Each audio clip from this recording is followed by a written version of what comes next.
Okay, well, my phone refuses to turn into portrait, so I will just turn myself 90 degrees. How's this? No, we're going to do a foundational video, and we're going to be quick about it. Stand by. Nourishment. Alright.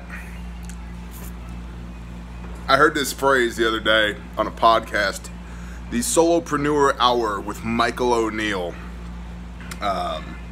If you're a small business owner or you run teams, I suggest that you listen to it. I always get something out of those podcasts. But I heard a term that just stuck right in the side of my head. And we are going to adopt it here, although the context is different. He was talking about how people get easily distracted, and it's hard for them to focus on one thing, right? One goal, one task, to accomplish whatever it is that they set themselves on. That happens, right? That's not the context I'm talking about here. That was his context. I will explain mine in a minute. But the phrase that he used was shiny object syndrome. People see a shiny object and they just go over here and do whatever's over here for 10 minutes when they should be doing what's over here. Excuse me.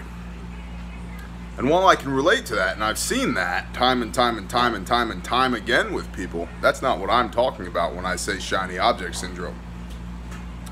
When I say shiny object syndrome, what I'm talking about is the penchant for the prepper community to buy a thing and say, this thing, I have this thing, and this thing cuts down trees and starts fires and patches my tent and does all this stuff.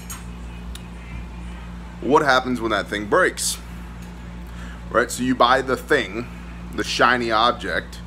I love using the SE6 as an example. The SE6 survival knife for $232. Okay? You buy the shiny thing and you check that off the list. We call that box checker mentality here. And then what? You might use that knife once or twice. You surely don't use it every day, or weekly, or even monthly, right? What happens if that knife breaks? Do you have a fallback? You see what I'm saying? You buy your life straw, which you ought to know by now how I feel about a life straw, but you buy your life straw. You throw it in your bug out bag, and that's the end of it. Your shiny object syndrome. Right, and that's why a lot of people have crap strapped to the outside of their bug out bag, because they ran out of room inside the bug out bag for all the shiny objects that they bought to fill the gaps in their skill sets that they never developed because they don't use their equipment in the first place. So foundational to what we talk about here, we're adding the term shiny object syndrome, or SOS, shiny object syndrome, and that refers to us as preppers wanting to buy the newest, hottest thing. I mean, let's say hypothetically, right? Yeah, AR-15s are cool, but a 45-70 lever gun gets the job done too. Yeah, it depends on the scenario. Yeah, I'll give you that. But just because it's new and tactical doesn't make it better than something that's old and proven. And just because you saw it in a magazine or read about it in an SHTF fantasy novel, which nothing against that, I like those too, or you saw it on somebody's channel on YouTube in a gear review, doesn't mean you have to have that to survive the end of the world. What you have to have is this. You need this squared away, and this squared away, and this squared away, and these squared away. And then if I had to start a fire with this, I would find something that I could chip this on until I got a spark.